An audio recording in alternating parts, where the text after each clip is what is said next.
नमस्कार. मी भाऊ तोरसेकर. तुम्ही बघत आहात प्रतिपक्ष. मित्रांनो, सध्या एकूणच भारतीय जनता पक्षाला विधानसभा निवडणुकीत लोकसभा निवडणुकीप्रमाणे कसं कोंडीत पकडता येईल यासाठी वेगवेगळे डावपेच आखले जात आहेत. एका बाजूला जरांगे पाटील यांचं सगळे सोयरे आंदोलन आणि दुसरीकडे लोकसभा निवडणुकीतच वापरलेलं जे तंत्र आहे, तेव्हा निर्भय बनू म्हणून वापरलं होतं, त्याला नवीन लेबल लावून एक नवी आघाडी उघडण्यात आलेली आहे आणि त्यावर मी आज बोलणार आहे. अर्थात तो विषय चर्चेचा झालेला आहे. बराच काळ अडगळीत पडलेले अंधश्रद्धा निर्मूलन समिती अखिल भारतीय आहे की राज्य पातळीवरची माहीत नाही, कारण त्याच्यात दोन तट पडले होते पूर्वीच्या काळात.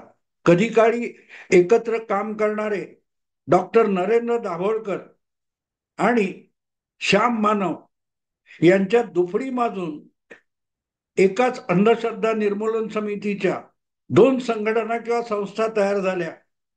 त्यामध्ये दिवंगत नरेंद्र दाभोळकर यांचा खूप गाजावाजा झाला. श्याम मानव तुलनेने मागे पडले होते. हा सगळा इतिहास मी आज मुद्दाम सांगणार आहे, कारण हे श्याम मानव एका नव्या अंधश्रद्धेचं प्रमोशन करायला कंबर कसून बाहेर पडले. आता त्यांनी आगामी विधानसभा निवडणुकीच्या निमित्ताने नवं आउटसोर्सिंगचं कॉन्ट्रॅक्ट मिळवलेलं आहे. लोकसभा निवडणुकीमध्ये हे काम इंडी आघाडी, पुरोगामी पक्ष किंवा शरद पवार यांच्या वतीने विश्वंभर चौधरी, सरोदे, निखिल वागळे वगैरे मंडळी निर्भय बनो आंदोलनाच्या रूपाने करत होते. अचानक लोकसभा निवडणुकीचा प्रचार 18 मे रोजी संपला, कारण 20 मे रोजी महाराष्ट्रात अखेरच्या फेरीचं मतदान होणार होतं आणि त्यामुळे 18 मे रोजी महाराष्ट्रातला लोकसभा निवडणुकीचा प्रचार संपला होता. आणि त्याच दिवशीच आपण सार्वजनिक जीवनातून किंवा सार्वजनिक कार्यातून निवृत्त होत असल्याची घोषणा निर्भय बनोचे एक प्रमुख वक्ते प्रवक्ते जे काय म्हणाल ते असे विश्वंभर चौधरी यांनी सोशल मीडियातून घोषणा करून टाकली होती की आपण निवृत्त होतोय, आपण व्हीआरएस घेतोय. असं त्यांनी नाही सांगितलं. हा नशिबाचा भाग आहे आपल्या, तुमच्या आणि माझ्या. पण असो, ते बाजूला झाले आणि त्याला आता 2 महिने उलटत असताना अचानक अडगळीत पडलेले श्याम मानव मैदानात उतरलेले आहेत. याचा आणि त्यांनी ज्या प्रकारे एक खळबळ माजवण्यासाठी उष्टा खरकटा विषय घेतला, तो विषय नवा अजिबात नाही, पण शिळ्या कढीला ऊत आणणं म्हणजेच पत्रकारिता असा धंदा ज्यांनी गेले काही वर्षात प्रस्थापित केलेला आहे, अशा मराठी पत्रकारितेतल्या चॅनेल्सनी, वृत्तपत्रांनी ताबडतोब श्याम मानव यांनी गोळा केलेलं खरकट पक्वान्न म्हणून परोसण्याची सुरुवात केली, वाढायला सुरुवात केली पंक्तीमध्ये. काय नवीन सांगितले श्याम मानव यांनी? श्याम मानव यांनी साधारण मला वाटते वर्षभरापूर्वी किंवा काही महिन्यांपूर्वी माजी गृहमंत्री अनिल देशमुख यांनी जे काही सांगितलेलं होतं तेच खरकट नव्याने मांडलेलं आहे. अनिल देशमुख यांनी काही महिन्यांपूर्वी लोकसभा निवडणुकीपूर्वी कधीतरी देवेंद्र फडणवीस, जे आजचे उपमुख्यमंत्री आहेत आणि गृहमंत्री सुद्धा आहेत, त्यांच्यावर आरोप केला होता की मुख्यमंत्री उद्धव ठाकरे तत्कालीन, त्यांचे सुपुत्र आणि तत्कालीन मंत्री आदित्य ठाकरे किंवा आणखीन कोणाकोणावर बेछूट बेलगाम आरोप करण्याची प्रतिज्ञापत्र लिहून द्यावी, अन्यथा तुम्हाला तुरुंगात टाकू, अशी धमकी अनिल देशमुखांना दिली होती असा आरोप हा नवा नाहीये जो आज श्याम मानव करतायत किंवा त्यातले जे तपशील श्याम मानव सांगतायत हे सगळं अनिल देशमुख ज्या पंक्तीतून उठले होते काही महिन्यापूर्वी त्या पत्रावळी बाहेर पडलेलं खरकट होतं आणि तेच पत्रावळीत घेऊन आपणच पत्रकारिता करतो असं भासवण्याचा उद्योग मराठी माध्यमांनी केलेला आहे. आणि हे महाराष्ट्राच्या राजकारणात नवीन नाहीये. हे प्रयोग खूप आधीपासून झालेत आणि श्याम मानव यांचे दीर्घकालीन सहकारी आणि नंतरचे प्रतिस्पर्धी नरेंद्र दाभोळकर यांनी सुद्धा हा प्रयोग केला होता. निर्भय बनो असो किंवा आता जे श्याम मानव जे उद्योग करतायत हा प्रयोग अजिबात नवा नाहीये, अजिबात नवा नाहीये. मी तुम्हाला या निमित्ताने एक जुनी आठवण सांगणार आहे आणि त्यातले साक्षीदार जे आहेत ते आज दिवंगत आहेत, पण त्यांनी आपला कबुलीनामा लिहून ठेवलेला आहे. मित्रांनो, तुम्हाला माहिती आहे अजूनही नरेंद्र दाभोळकर यांच्या संशयास्पद मृत्यूचा शोध लागलेला नाही.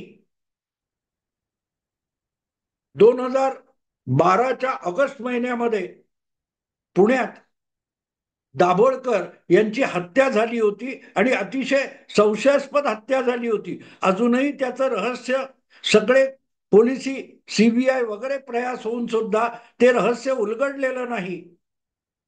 एका भल्या सकाळी काय ते जॉगिंग किंवा काय म्हणतात सकाळची हे करायला निघालेले दाभोळकर यांच्यावर गोळ्या झाडण्यात आल्या आणि त्यांचा संशयास्पद मृत्यू झाला होता.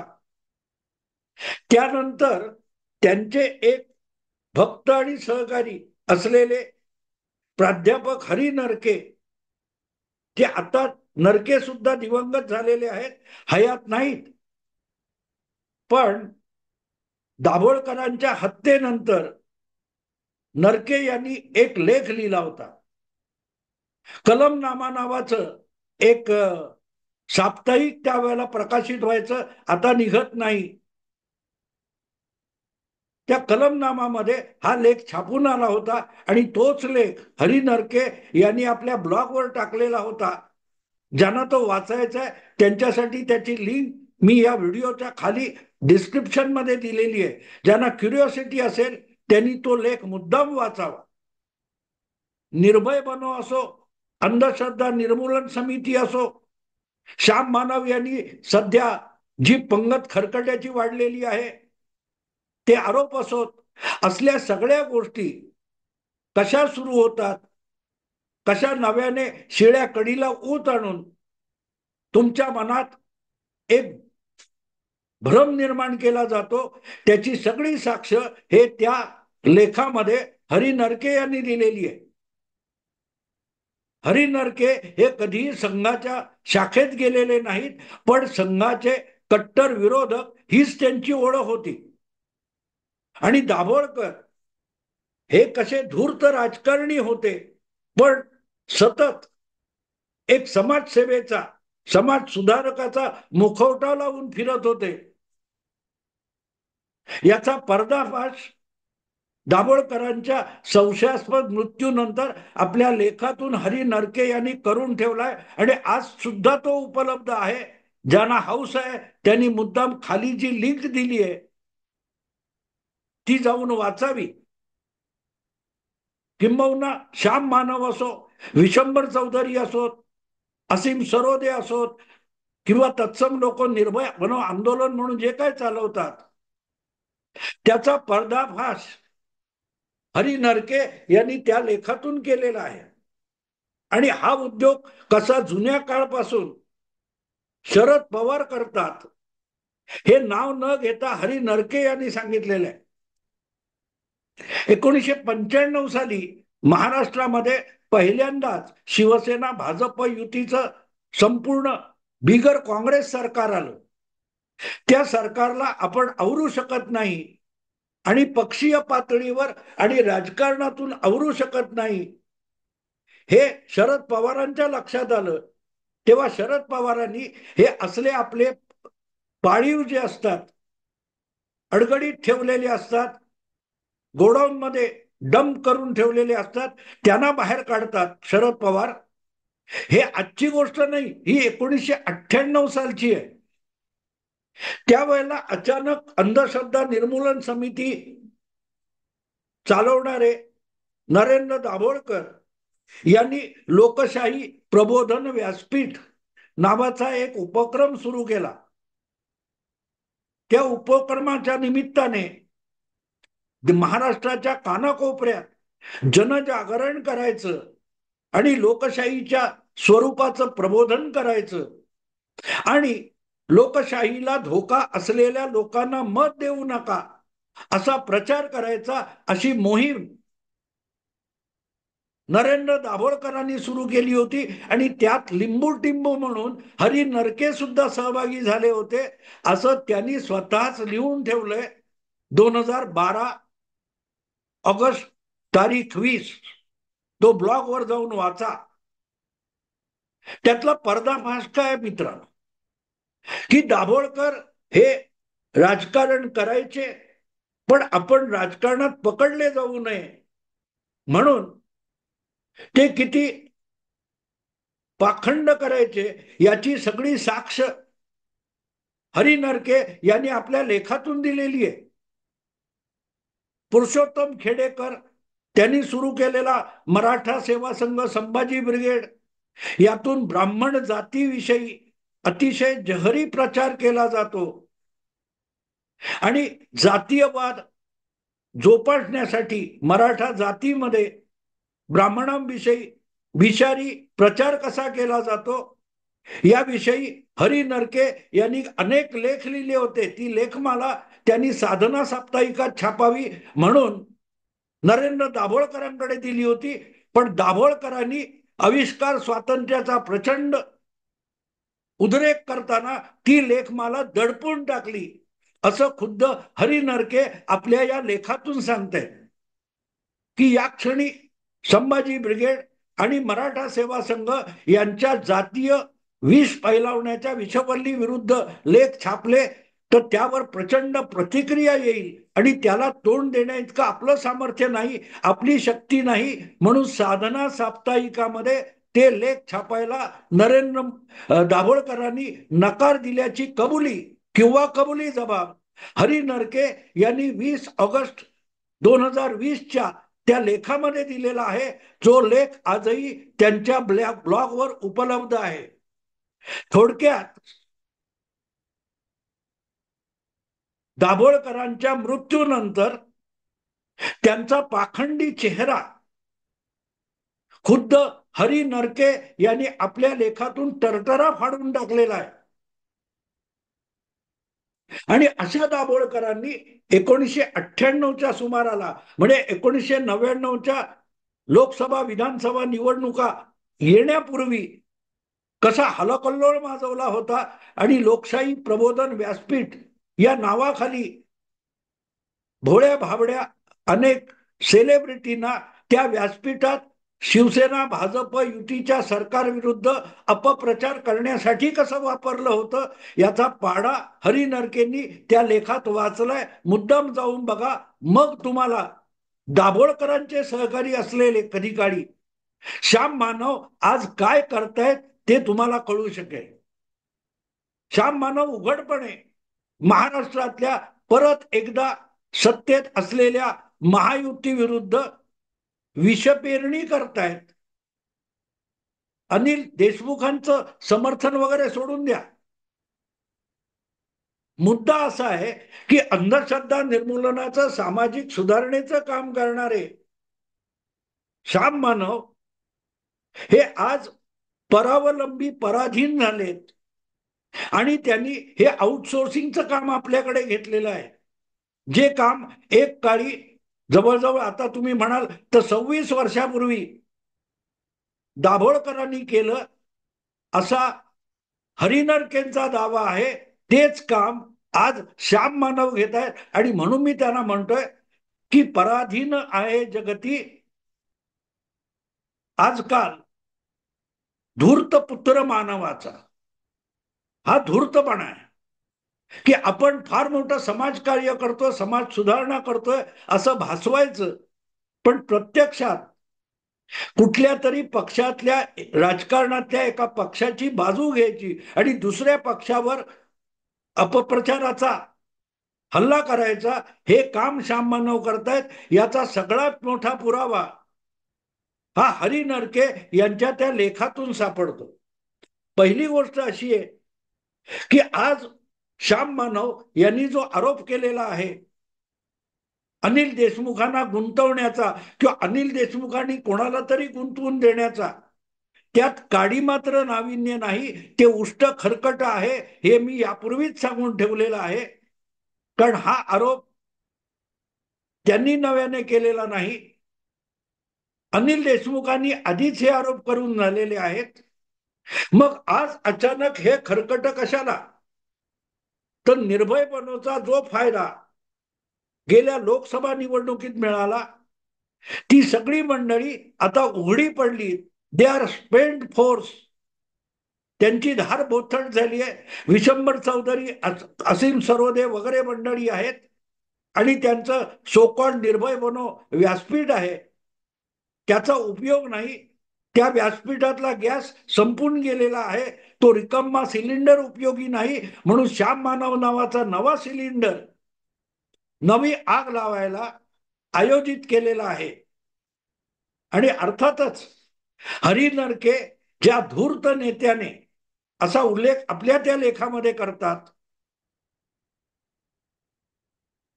निळू फुले आणि डॉक्टर श्रीराम लागू यासारखे मान्यवर नरेंद्र दाभोळकरांनी 98 साली आपल्या लोकशाही प्रबोधन मोहिमेमध्ये वापरलेले होते. आणि पुढे निळू फुलेंना हे सगळं कसं दाभोळकरांनी घडवून आणलं आणि आपला दुरुपयोग राजकारणासाठी केला याचा सुगावा लागला, याचा स्पष्ट खुलासा हरी नरकेंनी त्या लेखात केलेला आहे. अर्थात महाराष्ट्रातला धूर्त नेता कोण हे नव्याने सांगायची गरज नाही, नव्याने सांगायची गरज नाही. जे दाभोळकर, पुरुषोत्तम खेडेकर आणि संभाजी ब्रिगेड यांच्या ब्राह्मण विरोधी विषारी अपप्रचारावर लेख छापायला तयार नसतात, इतके भेदरलेले असतात, ते त्या काळामध्ये किंवा आधीच्या काळामध्ये लेख छापायला घाबरतात, आविष्कार स्वातंत्र्याची गळचेपी करतात. हरी नरकेंच्या आविष्कार स्वातंत्र्याची गळचेपी नरेंद्र दाभोळकर करतात आणि साबधाना साप्ताहिकात करतात. तेच एका धूर्त नेत्यासाठी लोकशाही प्रबोधनाच्या यात्रा काढतात. एका धूर्त नेत्याच्या मदतीने, इशाऱ्यावर आणि त्याचे उपकार घेऊन हा हरी नरकेंचा आरोप आहे. त्यामुळे आज श्याम मानव कोणाच्या वतीने कसला प्रचार अपप्रचार करायला बाहेर पडलेत आणि त्यासाठी अनिल देशमुखांच्या खरकट्याला शिळ्या कढीला ऊत आणतायत, ते आपल्या सहज लक्षात येऊ शकतं. आणि माझ्या दृष्टीने त्याचं एकमेव कारण असं आहे की आता परत एकदा निर्भय बनो आंदोलन या नावाखाली हा सगळा उद्योग चालणार नाही. कारण लोकसभेत ते हत्यार, ते आयुध वापरून झालेलं आहे. त्यासाठी एक नवा चेहरा दाखवून एक जुनं खरकट समोर आणलं गेलेलं आहे. श्याम मानव हे त्याच पठडीतले पुरोगामी आहेत, जे धादांत अपप्रचार आणि खोटं बोलतो याची कबुली सुद्धा देतात. पवी वर्तक, डॉक्टर पवी वर्तक यांच्या विरोधात याच श्याम मानव यांनी एक आरोप केला होता आणि त्याला पवी वर्तक यांनी जवळजवळ 30 वर्षापूर्वी मला वाटतं न्यायालयात आव्हान दिलं होतं आणि बदनामीचा खटला भरला होता. तेव्हा त्यातून आपली सेफ्टी सोडवण्यासाठी मानव यांनी निमूटपणे कोर्टात पवी वर्तक यांना माफी पत्र लिहून दिलं होतं.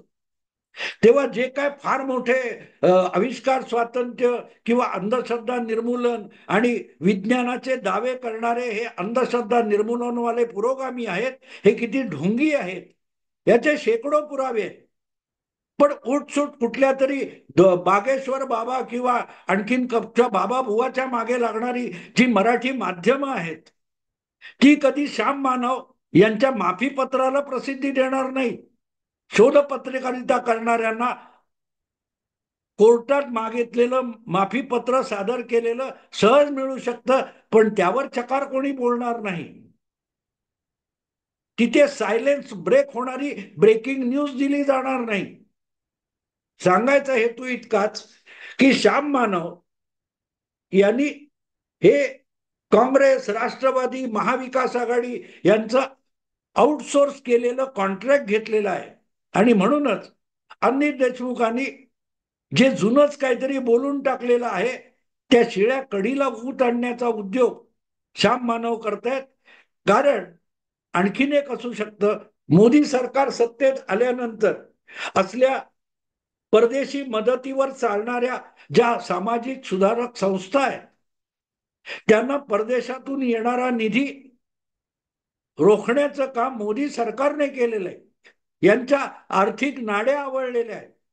आजपर्यंत तुम्हाला मिळालेल्या परदेशी निधीचा, अनुदानाचा हिशोब आधी सादर करा, मगच तुम्हाला या नंतरच्या काळातलं परदेशी आंदोलन, परदेशी अनुदान किंवा निधी मिळू शकतो. अशा नाड्या आवळल्या. त्यामुळे आर्थिक टंचाई सापडलेले असले पाखंडी अंधश्रद्धा निर्मूलनवादी शिळ्या कढीला ऊत आणायला लागलेत. कारण त्यांना आता इथल्या धूर्त नेत्यांचे आउटसोर्सिंगचे कॉन्ट्रॅक्ट घ्यावे लागत आहेत. धूर्त नेता कोण हे सांगायची गरज हरिनरकेंना वाटली नव्हती, मला सुद्धा सांगण्याची गरज नाही. पण मित्रांनो, अगत्याने 12 वर्षापूर्वीचा हरिनरकेंचा तो लेख मुद्दाम वाचा. त्यामध्ये दाभोळकरांचा पर्दाफाश झालेलाच आहे. पण 12 वर्षानंतर आज तो लेख वाचलात तर श्याम मानव यांचा देखील पर्दाफाश तुम्हाला स्वतःला बघता येईल. श्याम मानव यांचा खरा चेहरा दाभोळकर विषयीच्या त्या लेखामध्ये होऊ शकतो. एवढंच बोलून थांबतो. आवडलं लाईक करा, शेअर करा, सबस्क्राईब करा. नमस्कार.